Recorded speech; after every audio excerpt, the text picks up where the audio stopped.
John Hodgman's Comedy Cabaret. It's been going on since the second Solid Sound Festival. Correct.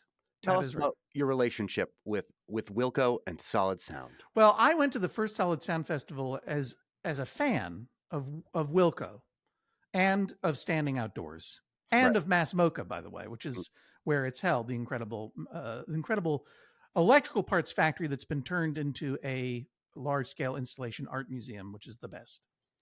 And Monty said, Wilco is doing this show at MASS MoCA. I said, I will go.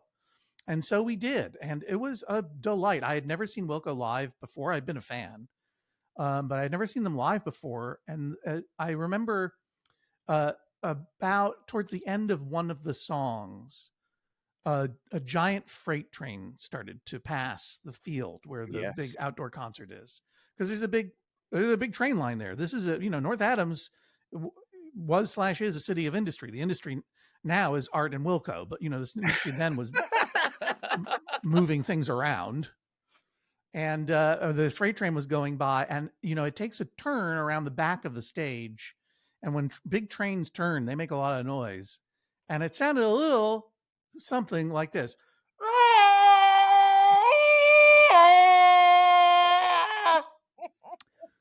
I'm one of the world's foremost train impersonators. Oh, yes. I believe it. It's wonderful. But it sounded like that, except for about 25 minutes, it felt like.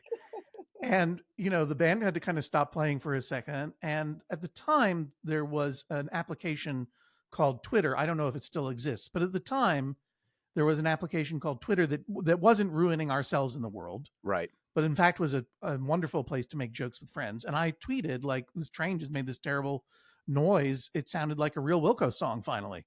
Because Wilco in various incarnations has experimented with adding big noise experiments at the back end of some of their songs.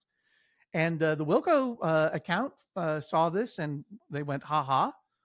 And a little bit later, I met Jeff, Tweedy, and Susie backstage in a different event. And he said, his people came to me after that and said, would you want to curate the comedy stage? And I said, yes, absolutely. And so every other year or so, barring major pandemic interruptions, I have gathered as many good friends as I can convince to come to North Adams to perform comedy. And it's been just a wonderful experience. And I mean, I have to say that, the first year that I was there just as a fan, already the comedy stage was incredible. It was with, we had Todd Barry, we had Kristen Shaw, not we, they, Eugene Merman, I think, reached out to all of them and also was there. Hannibal Buress was there. And I'm really, really excited that two of that incredible lineup are returning to the stage. Eugene Merman, who has been at the comedy stage a couple of times with me. And for the first time since then, Todd Barry is coming back. Excellent. Along with my co-host of the past couple of years, the amazing polymathic rapper, singer, comedian, actor, writer, Jean Grey. They're amazing. Yeah, Jean is the greatest. And, people who saw Jean a couple of years ago already know this. And if you haven't had a chance to see Jean yet, this is your chance. Dave Hill is going to be performing. And we're really excited to have Sydney Washington and Brittany Carney also performing.